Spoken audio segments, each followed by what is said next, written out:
오늘은 성령 강림절입니다. 어떤 학자들은 이렇게도 말해요. 성령 강림절이 바로 기독교의 생일이다. 왜냐하면 오순절 성령 강림절에 그 놀라운 일이 없었어도 사도들을 비롯한 성도들이 온 세상에 흩어져 가지고 복음을 전하는 일이 있었을까? 그거는 아마 불가능이다. 그래서 성령 강림절 사건을 통해서 겁 많던 사도들과 성도들이 사통팔달로 지구상에 흩어져 가지고 복음을 전하기 시작해서 이만했으니까, 그래서 성령 강림절이 교회의 실질적 생일이다, 이렇게 이야기들도 하는 것입니다. 그 말이 100% 맞냐 안 맞냐 이건 중요한 것이 아니고, 우리가 그만큼 이날이 교회 역사의 중요한 날이다 하는 것을 의미하는 것이죠.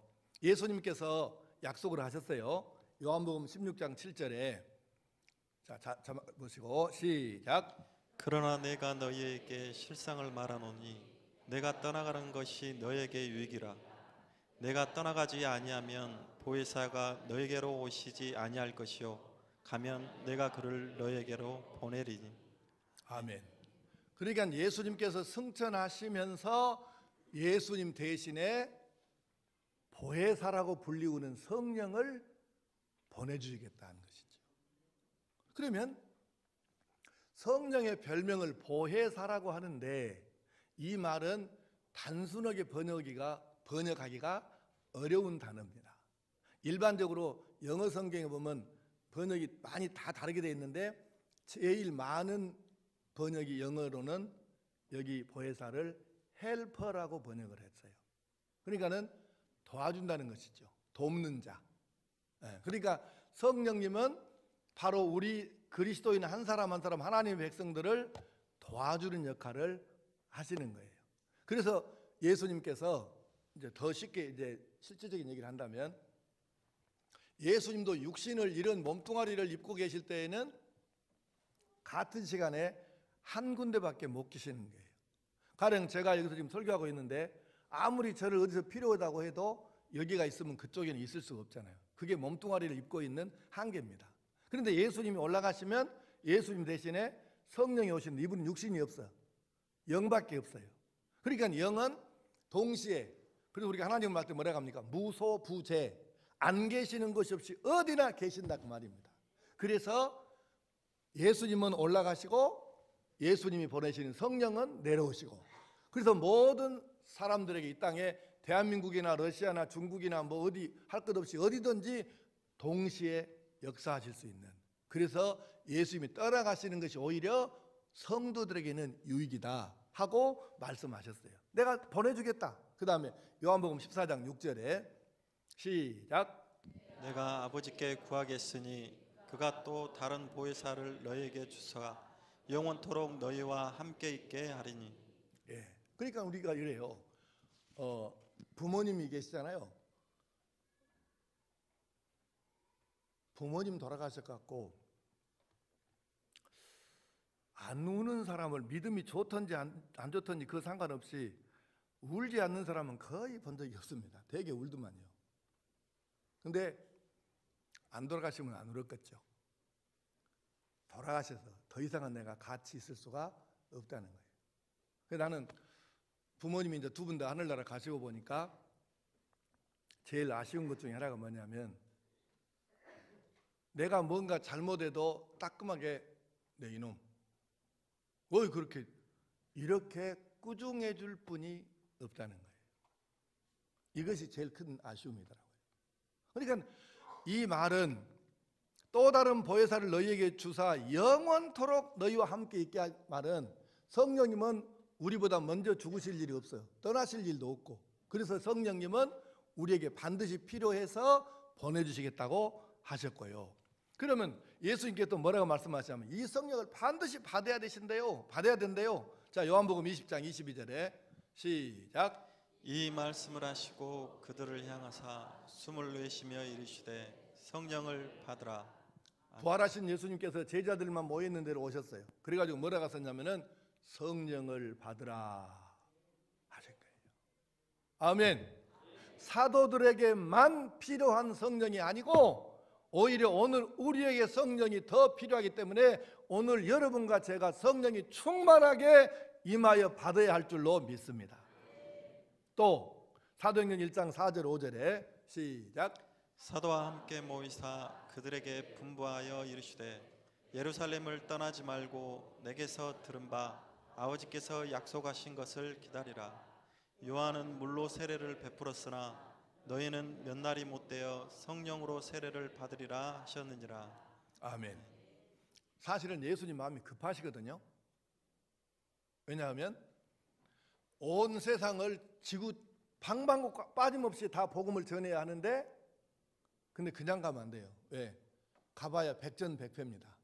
성령 충만한 사람이 곳곳에 흩어져 가지고 지구상 어느 곳이든 땅 끝까지 가서 복음을 전해야지, 성령 충만하지 않은 사람이 가면 가나마나합니다.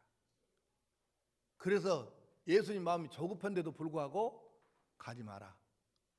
성령 충만을, 아버지 하나님께서 약속하신 성령을 받기까지는 예루살렘을 떠나지 말고 이 예루살렘에서 기도하면서 기다려라.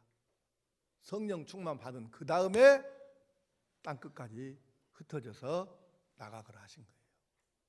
여러분, 성령 받지 아니하면, 성령 충만하지 아니하면 선교사로 나갈 수도 없고 가봐야 헛짓이고, 코피 터져갖고 올 수밖에 없는 것입니다. 그러니까 성령 충만하지 못한 사람이 밖으로 나가봐야 사고나 치지 별로 될 것이 없어요. 오늘날 대한민국에 교인 수가 뭐 1000만 명이 넘는다는데 말짱 헛소리입니다. 그런 거의 사기성에 가까운 이런 소리에 현혹될 필요가 없어요. 여러분, 성령 충만한 사람이 우리나라에 10만 명만 돼도 이 나라가 이 모양 이 꼴 되겠어요? 그럴 리는 없죠. 그러니까 성령 충만한 사람들이 밖에 나가야 세상을 변화시키고 엉뚱한 짓 안 하고, 그래서 빛과 소금이 되니까 반드시 우리는 성령이 충만하도록까지 성령을 받아야 할 줄로 믿습니다. 그러면 성령이 충만하면 어떻게 될까? 성령 충만한 사람의 특징을 좀 봅시다. 성령을 받게 되면 첫째, 예수를 구주로 영접하게 됩니다. 자, 고린도전서 12장 3절 시작. 성령으로 아니하고는 누구든지 예수를 주시라 할 수 없느니라. 아멘. 자, 고개 들고 보세요. 모든 것에는 그릇이 있다 그러면 그릇에 가득 채워질 수도 있고 조금만 채울 수도 있어요. 여러분, 마음도 그릇과 같을까요? 틀릴까요? 같죠.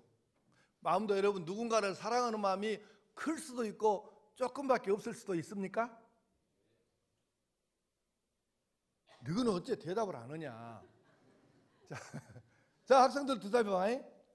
우리 마음에 어떤 사람을 사랑하는 마음이나 미워하는 마음이 가득 찰 수도 있고 조금만 있을 수도 있고 그럴까? 대답해봐야. 그럴까? 잘못하면 내가 너희들 보고 설교하다가 오늘 저녁까지 하게 생겼다. 자, 보세요. 그러니까 우리 마음에 그래도 같다고요. 그러니까 성령이라는 것도 우리 마음속에 빵빵하니 이거를 그렇게 충만이라 그래요. 꽉 채웠다 그 말이에요. 이것을 다른 말로는 가득히라고 하고, 그냥 우리가 시골스럽게 사투리를 써서 말하면 빵빵하니 채운다 그 말이에요. 그게 충만이라는 단어의 뜻이에요. 그러면 방금 말씀 이렇게 됐어요. 성령으로 아니하고는 누구든지 예수를 주, 나의 구주, 내 주인, 나를 구원해 주신 분, 이렇게 말을 못한대요. 그러니까는 예수 나의 구주 이것이 자연스럽게 되는 사람은 충만은 아니어도 최소한 조금이라도 성령의 감동하심이 그 마음속에 있었다는 증거입니다. 자, 한번 전부 이거 안 따라서 하면 이건 사고가 나는 거예요. 그러니까 다 따라서 해보세요. 여기 정신 차리고 똑바로 나봐. 전부 나봐. 다 따라서 해야 된다. 다 같이 따라합니다. 나는 예수님을 나의 구주로 믿습니다. 이것이 무사 갖고 된 사람은 안 하면 목사가 패불 같아 갖고 겁나 갖고 온 사람은 좀 곤란하고, 그냥 자연스럽게 된 사람은 충만까지는 몰라도 조금이라도 성령이 그 마음에 지금 들어와 계신 증거예요. 네. 요새는 잘 안 해요. 근데 우리도 교회 이 개척할 때만 하더라도 그 귀신 들린 사람을 교회로 막 데리고 왔어. 그래갖고 예배를 드리는데 귀신 쫓아 축사하려고 근데요, 아이고, 다른 말은 따라 살아가면 다 따라서 잘해요. 근데 예수 나의 구주 이 말을 하라고 하면 못해. 입에 아직 입에다가 뭐 꼭 이렇게 붙인 놈 같아 갖고 못 따라서 합니다. 그거 신기하잖아요. 다른 말은 다 잘 따라서 해. 근데 어째서 예수 내 구주 이 말을 못 할까? 다 하면서 안 돼야 그게. 여러분, 하여간 여러분의 마음속에 거부감이 없이 나는 예수를 내 구주로 믿습니다 이렇게 고백할 수 있는 사람은 차관 빵빵하게는 몰라도 조금이라도 성령이 기본은 들어와 계시는 것을 믿으시기 바랍니다. 성령이 하시는 첫 번째 일은 사람의 마음을 감동해서 예수를 구주로 영접하게 하는 거예요. 두 번째는 예수님을 증거하게 하십니다. 사도행전 1장 8절을 보겠습니다. 자, 시작. 오직 성령이 너에게 임하시면 너희가 권능을 받고 예루살렘과 온 유대와 사마리아와 땅끝까지 이르러 내 증인이 되리라 하시니라. 아멘. 성령이 너에게 임하시면 땅 끝까지 이르러 내 증인이 되리라, 될 것이다, 되겠다, 이런 말씀. 그러면 보세요, 눈 크게 뜨고 잘 들으셔야 돼요. 지금 이 말씀을 들으면서 여러분이 가슴을 치면서 이렇게 아파하고 해야 돼요. 성령이 조금 있는 것 말고 충만, 가득히 빵빵히 타이어에, 자동차 타이어에 적정 공기압이 들어있듯이 이렇게 빵빵하게 들어있게 되면 이 사람은 충만한 상태에서는 예수님을 말을 않을 수가 없는 거예요. 사람들을 만날 때 그냥은 못 지내간다 그 말입니다. 예수님 이야기를 할 수밖에 없는 거예요. 교회를 50년을 다니나 5개월을 다니나 그것은 별것 없어요. 그 사람이 목사냐 장로냐 권사냐 집사냐 이런 건 별 중요한 게 아니야. 아무리 교회를 50년을 다니고 기도를 날마다 하고 방언을 줄줄 달달 통역까지 하고 별짓소리를 다 해도 예수님을 사람들을 만날 때 증거지 못하면 성령이 조금은 있는가 모르지만 충만한 상태는 아니에요. 성령이 충만하면 예수를 말하지 않고는 견딜 수가 없는 것입니다. 이 말을 들으면 항존 직분자들은 가슴이 막 콩닥콩닥 해갖고 지금 막 어쩔 줄 몰라 해야 돼요. 여러분 잘 기억하십시오. 성령이 조금 말고 충만한 상태로 있을 때에는 가득 채워지면 사람들을 만났을 때 예수님 말 안 하고는 못 견디는 것이에요. 아니 성령이 충만한데 어떻게 예수 말이 안 나옵니까?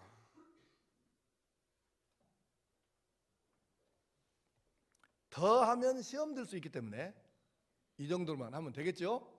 세 번째, 성령 충만해지면 어떤 일이 일어나는가? 담대해집니다. 사도행전 4장 18절에서 20절. 자, 시작. 그들을 불러 경고하여 도무지 예수의 이름으로 말하지도 말고 가르치지도 말라 하니 베드로와 요한이 대답하여 이르되 하나님 앞에서 너희의 말을 듣는 것이 하나님의 말씀을 듣는 것보다 옳은가 판단하라. 우리는 보고 들은 것을 말하지 아니할 수 없다 하니. 아멘. 아이고, 이게 뭔 말인가 알고 보면 이게 굉장한 얘기예요.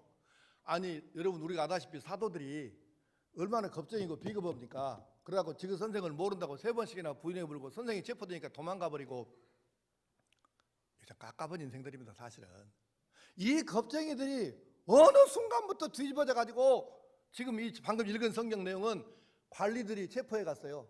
전도한다 그래갖고 사도들을. 근데 이 사도들에게 막 협박 도움갈 치고 막 엄포를 얻는 거예요. 경고하는데 너희들 다시 또 한 번만 너희 예수 이름 전해봐니 막 이렇게 막 하면서 막 겁을 주는 거예요. 절대 하지 말라고. 너희 잘못하면 죽는 수 있어. 이렇게 막 하는 거예요. 그러면 평소 같으면 이 사람들이 무사갖고 엄매 기죽어. 그러고 숨어야 되는데 이 사람들이 뭐라고 하니 이렇게 하는 거예요. 아니 하나님 앞에서 하나님 말씀과 당신들 말 중에 어떤 말을 들어야 하겠는가 당신들이 한번 판단해봐. 우리는 예수님에 대해서 보고 들은 것을 말 안 할 수가 없어. 이랬다는 거예요. 자기를 죽일 수 있는 사람들한테. 이런 배짱이, 이런 담대함이 어디서 나오냐고요. 성령이 충만하면 이렇게 죽음도 두려워하지 않냐고 당당하게 맞서서 담대한 사람으로 서게 되는 줄로 믿습니다. 놀랍죠? 성령이 충만하면 굉장한 거예요. 또 성령은 우리에게 권능을 주시는데 사도행전 1장 8절 다시 봅니다. 사도행전 1장 8절 시작. 오직 성령이 너에게 임하시면 너희가 권능을 받고. 거기까지. 성령이 너에게 임하시면 너희가 무엇을 받고? 권능을 받고. 권능은 능력입니다. 그래서 성령이 충만하면 능력의 사람이 되는 줄로 믿습니다. 성령은 또 어떤 분이신가요? 사도행전 9장 31절 시작. 그리하여 온 유대와 갈릴리와 사마리아 교회가 평안하여 든든히 서 가고 주를 경외함과 성령의 위로로 진행하여 수가 더 많아지니라. 아멘. 성령의 위로로 진행하여 수가 더 많아지니라. 성령의 위로성을 말하는 거예요. 자 보세요. 아까 이 성령이란 이 단어가 보혜사라는 말이 지금 여러 가지로 이렇게 번역될 수 있다고 말씀했는데 영어로 가장 많이 번역한 거는 물론 그 돕는 자입니다. 근데 또 다른 말로는 위로자라고도 번역을 해요. 보혜사라는 말을 위로하시는 입니다. 우리가 세상에서 힘들어하고 상처 있고 어렵고 눈물 나고 피곤하고 아파하고 이러는 사람들에게 성령은 위로자가 되셔서 그냥 겉에다가 약 조금 바르는 정도가 아니라 본질적으로 우리를 위로하시고 치료해 주시는 줄로 믿습니다. 여러분 교회에 오면 맨날 성령 하잖아요. 이유가 뭐겠어요? 오늘 우리 성령께서 오늘 우리 한 사람 한 사람을 1대1로 직접 대하시는 분이 성령이세요. 네. 지금 우리가 이 땅에 사는 동안에 우리하고 가장 밀접하게 관계 있어갖고 1대1로 우리를 상대해 주시는 분이 바로 성령님이시라요. 그래서 성령이 중요한 거예요. 그러니까 여러분 우리가 성령을 온전히 충만하게 받으면 위로와 치료가 되어서 온전한 사람으로 서게 될 줄로 믿습니다. 지금 이제 더 많이 할 말씀이 있는데 이쯤에서 첫 번째는 줄이고 두 번째로 넘어갑니다. 그러면 어떻게 해야 성령의 충만함을 받을 수 있을까? 방금까지 성경 말씀을 읽어보고 설명을 들어보니까 여러분 성령 충만을 받아야 할 것 같습니까? 네, 받아야죠. 반드시 받아야 돼요. 그럼 어떻게 받을 수 있을까? 이거를 정리해 봅시다. 지금부터 드리는 말씀은 순서는 없어요. 순서는 이게 중요한 것이 아니니까 그냥 순서는 무시하고 들으시면 돼요. 자, 우선 하나는 기도하면 성령 충만 받을 수 있습니다. 자, 성경 봅니다. 누가복음 11장 13절 시작. 너희가 악할지라도 좋은 것을 자식에게 줄 알거든 하물며 너희 하늘 아버지께서 구하는 자에게 성령을 주시지 아니하느냐 하시니라. 아멘. 세상에 맨날 죄만 짓고 나쁘지 않고 사는 사람도 지그 자식에게는 좋은 것 주려고 하잖아요. 근데 하나님께서 어떻게 자기 아들 딸인 우리가 성령 주시라니까요. 성령 충만 주시라니까요. 이러는데 모른 척 하시겠냐 그 말입니다. 그러니까는 진실한 마음으로 사모해서 성령을 하나님께 구하시기를 바랍니다. 또 말씀하시기를 사도행전 1장 13절에서 15절까지 자 시작. 들어가 그들이 유하는 다락방으로 올라가니 베드로, 요한, 야고보, 안드레와 빌립, 도마와 바돌로메, 마테와 및 알페오의 아들 야고보, 셀롯인 시몬, 야고보의 아들 유다가 다 거기 있어 여자들과 예수의 어머니 마리아와 예수의 아우들과 더불어 마음을 같이하여 오로지 기도에 힘쓰더라. 모인 무리의 수가 약 120명이나 되더라. 아멘. 자, 이 말씀은 좀 길게 읽었는데 첫 번째 성령 강림절에 참석한 사람들이 누군가 지금 이름을 써놨고요. 보니까 사도들을 중심으로 해가지고 성도들이 마가라는 사람의 그 2층 방에 모였어요. 그 숫자가 한 120명 정도 되었어요. 이 사람들이 어떻게 했다고 되어 있냐면 성경에 14절 끝에 그렇게 되어 있죠. 오로지 기도에 힘쓰니라. 헬라어를 봤더니 오로지 기도에 힘썼다는 얘기가 뭐냐면, 이제 우리 이건 지금 개정판이고 몇 년 전에 봤던 개역 성경에는 뭐라 되냐면은 기도에 전혀 힘쓰니라 그래 돼 있어요. 그러니까 이 말을 지금 헬라어를 찾아서 보면 이런 뜻입니다. 집중했다는 뜻도 그렇게 번역해도 되고, 기도에 그 다음에 목숨을 걸고 기도했다 이렇게 번역해도 틀린 말은 아니에요. 그러니까는 기도를 하는데 그냥 이렇게 하는 것이 아니라 거의 목숨을 거는 수준으로 죽기 아니면 살기식으로 기도했다 그 말이에요. 성령 충만을 위해서.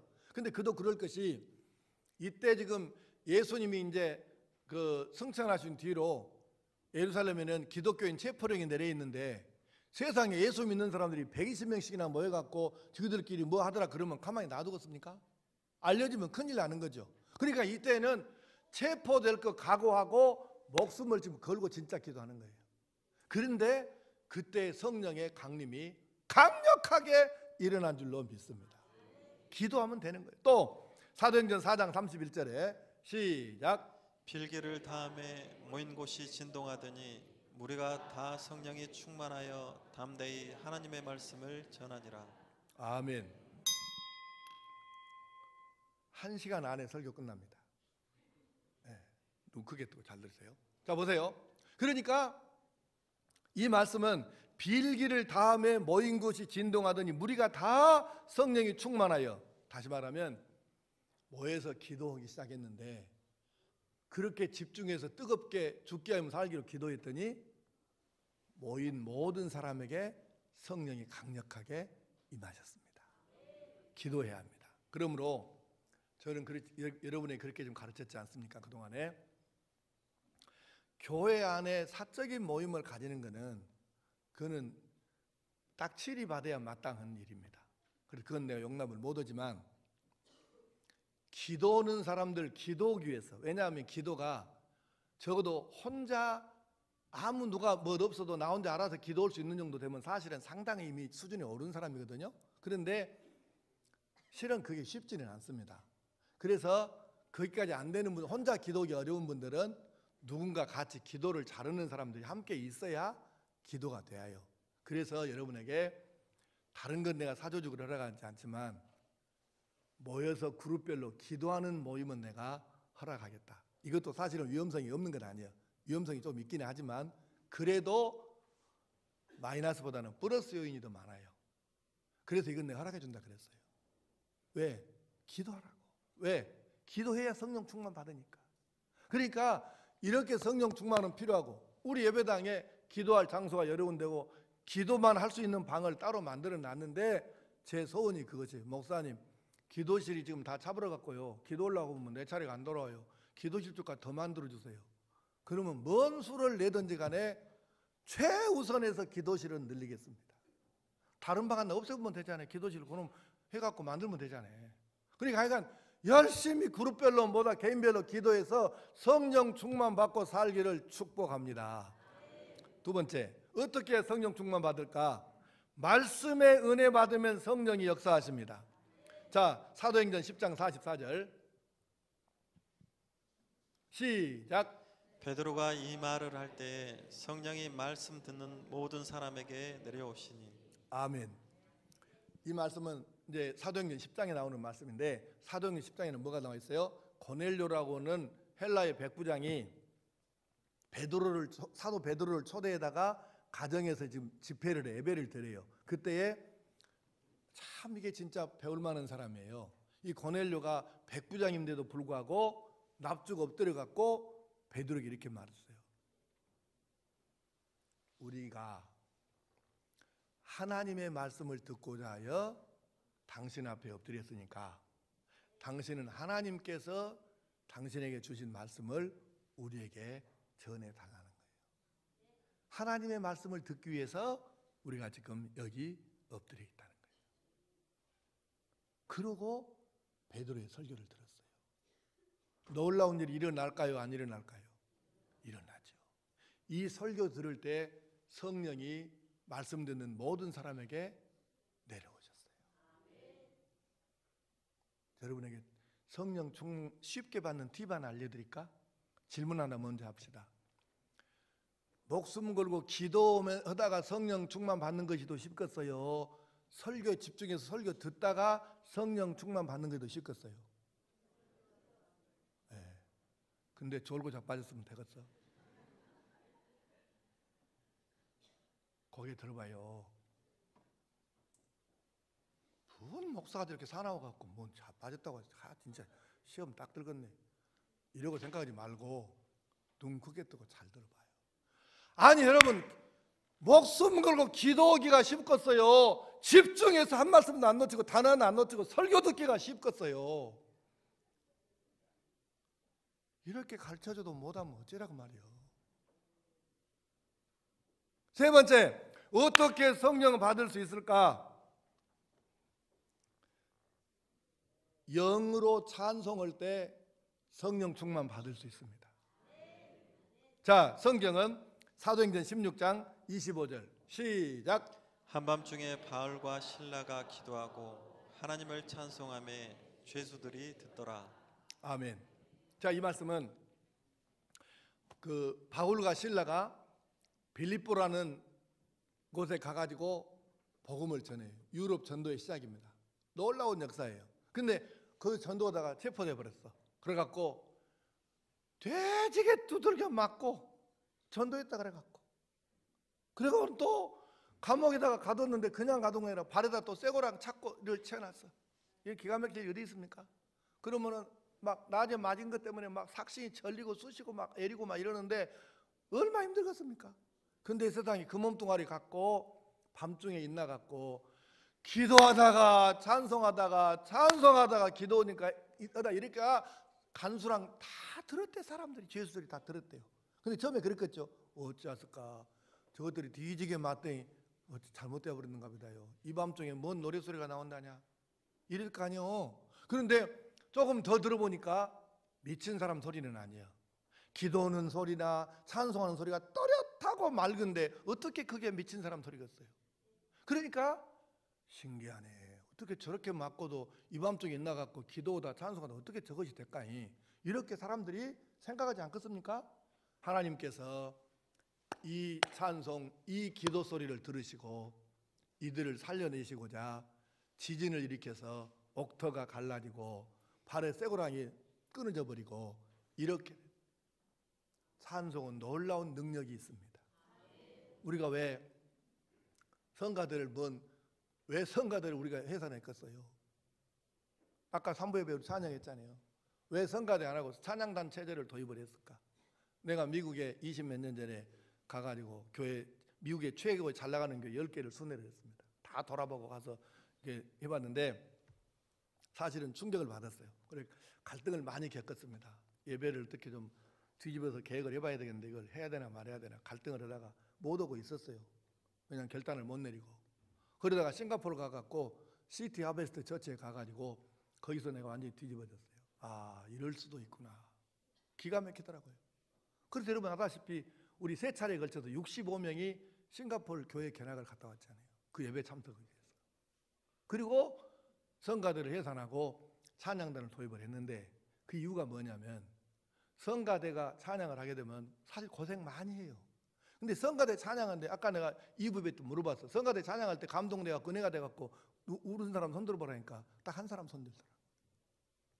근데 아다시피 고생은 그렇게 많이 해서 하는데 듣는 사람들은, 안 듣는 교인들은 그냥 팔짱 끼고 다리 꼬고 이렇게 오페라 감상가 이렇게 하고 있습니다.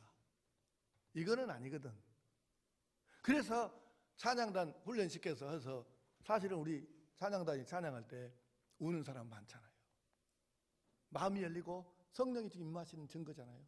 그래서 이 찬양단의 목적은 바로 자기들이 찬양을 잘하는 것이 아니라 우리 성도들이 여러분들이 자기들이 찬양을 잘할 수 있도록 도와주는 것이죠. 그러니까 우리가 함께 찬양을 하는 거예요. 그래서 성령 역사하시는 거예요. 그러니까 여러분이 개인적으로도 찬양할 때 내가 맨날 얘기합니까? 구역예배가 어디고 간에 찬송의 원리를 모르는 사람일수록 찬송가를 여러 곡을 한다고. 보나마나 그건 찬송이 뭔지를 모르는 사람이에요. 어디든지 찬양을 여러분 할 때에 한 곡이나 두 곡 갖고 승부하세요. 자기가 은혜가 되고 잘하는 찬양을 갖고 찬송을 가지고 한 곡을 갖고 10번, 20번, 100번 부르면 은혜가 안 되는 것이 그 이상한 거예요. 되는 건 정상이라.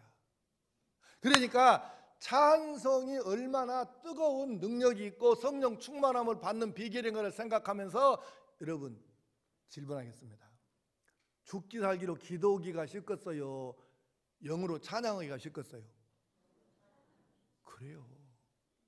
기도를 죽기 살기로 해도 성령 충만 받을 수 있고 찬양을 영으로 해도 성령 받을 수 있는데 여러분이 알아서 해서 어떤 거 하려는 거예요.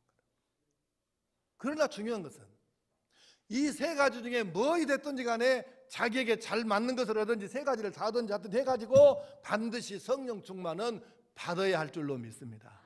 왜? 성령 충만을 받지 않으면 어디 가서 해도 세상을 이길 수가 없습니다. 그러니까 이랬다가 납니까? 이 말도 지금 이 말씀 처음 드리는 말씀이 아니고 여러 차례 소개한 말씀인데 서양 사람들, 미국 사람, 서양 사람들이 욕할 때 아주 저 새끼 징한 놈 새끼 그냥 이렇게 상대방 욕을 하고 싶어. 근데 예수 믿는 사람들 욕은 못 하잖아요. 쌍스러운 욕은 못 하잖아요. 그러니까 이렇게 한대 욕할 때.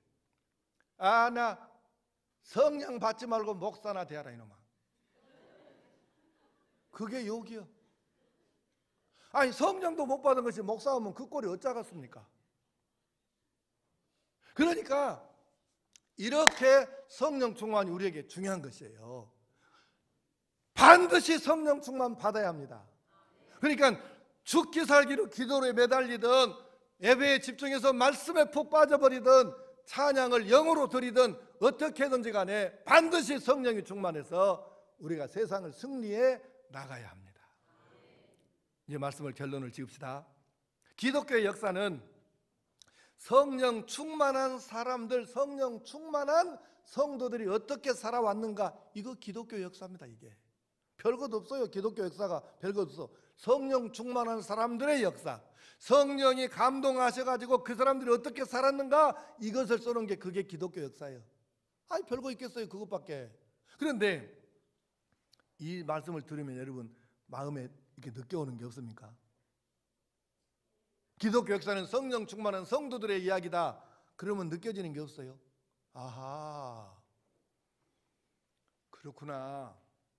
그러면 이제 드디어 내 차례가 되었구나. 기독교 역사가 성령 충만한 사람들의 이야기라면 이제는 쭉 지금 여기까지 나한테까지 왔으니까 내가 성령 충만해서 성령 충만한 사람이 사는 대로 성령 인도하신 대로 살면 이 이야기가 내 다음 세대, 아들, 딸 세대에 이어질 것이고, 그리고 이것이 바로 기독교 역사가 되는 것이구나. 이제 누구 차례가 됐어요? 그렇죠. 사랑하는 성도 여러분, 우리 차례가 된 것입니다. 만약에 우리가 이 시대에 성령 충만하지 못해가지고 내 대에서 성령 충만의 역사가 딱 끊어져서 단절돼 버렸다면 우리 아들, 딸, 손주 세대에 어떻게 이걸 물려주겠어? 연결이 안 되버리잖아요. 끊어져 갖고. 큰일이죠. 그렇게 되면. 사랑하는 성도 여러분, 우리가 이 중차대한 시점에 이제는 내가 이 성령 충만을 받아서 이 사람들의 역사를 이어줘야 된다는 이 사명을 생각하고 어떻게 해서든지 간에 성령 충만을 받아서 이 역사를 이어가시기를 바랍니다. 마지막 성경 두 구절만 읽습니다. 로마서 8장 9절에 시작. 만일 너희 속에 하나님의 영이 거하시면 너희가 육신에 있지 아니하고 영에 있나니 누구든지 그리스도의 영이 없으면 그리스도의 사람이 아니라. 아멘. 목사도 그리스도의 영이 없는 놈들 많아요. 나는 요새 어디 가서 모르는 사람들이 있는 데 갖고 목사라고 말을 잘 못합니다. 우세시러 갖고요. 목사들이 어디 요만한 카메라 갖고 어디 저 여자들 치마 매트나 찍고 다니고 자전거 도둑놈, 보이시피싱한 놈, 참 미쳐버렸어. 참. 성령이 있으면 어떻게 그런 짓거리를 하겠어, 목사가? 성령이 없다는 얘기지.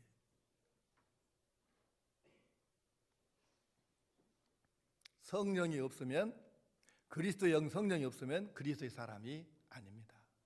겉은 목사고 장로고 권사고 멀쩡해도 절대로 그리스도의 사람 아닙니다. 성령이 없으면.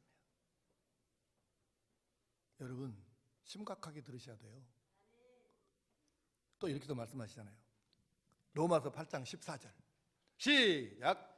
무릇 하나님의 영으로 인도함을 받는 사람은 곧 하나님의 아들이라. 아멘.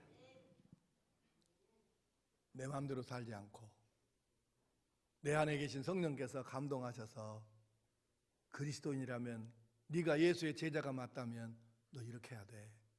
이 감동하심에 바로바로 반응하고 순종해서 그렇게 살면 이 사람이 바로 하나님의 아들이고 하나님의 딸인 줄 믿습니다.